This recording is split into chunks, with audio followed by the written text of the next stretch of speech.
আলাইকুম ভিউয়ার্স, আশা করি সবাই ভালো আছেন। আমিও ভালো আছি। আজকে আমি রাইস কুকারে মাছ ভাজি করতেছি, আপনারা দেখতে পাচ্ছেন, দেখতে থাকুন।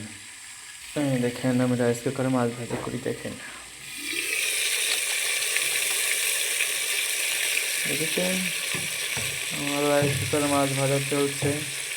রাইস আগে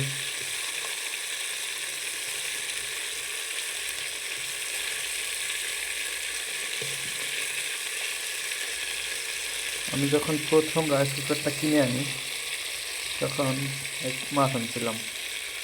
তো সেদিন ওই যে রাইস কুকারের যে পট দুইটা থাকে, একটা হচ্ছে স্টিল কালার, ওই দিকে মিষ্টির কালার, ওইটায় মাছ ভাজতেছিলাম। তখন আমার মাছটা লেগে গেছে, লেগে পুরা একদম ভেঙে গেছে, মাছ সব ভেঙে গেছে। আজকে আবার প্রায় 1-1.5 মাস পরে আবার ট্রাই করলাম। আজকে নন স্টিক যে পটটা আছে ওইটাই আমি ট্রাই করলাম। তো মাসাল্লাহ আজকে আর মাছটা ভাঙেনি আমার।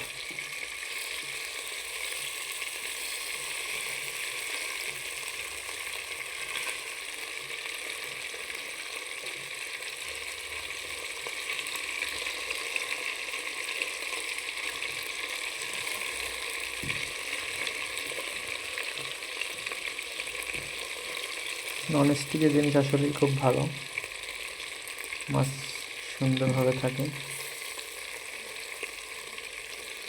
মাছ লাগে না।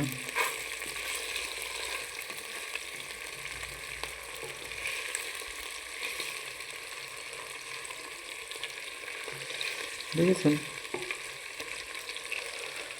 রাইস কুকারে মাছ ভাজি, তো আপনারা দেখতে থাকুন। আমি রাইস কুকারে মাছটা ভাজি করে ফেলছি, বুঝতেই পারবেন না। ঢেকে দিলাম। ধন্যবাদ।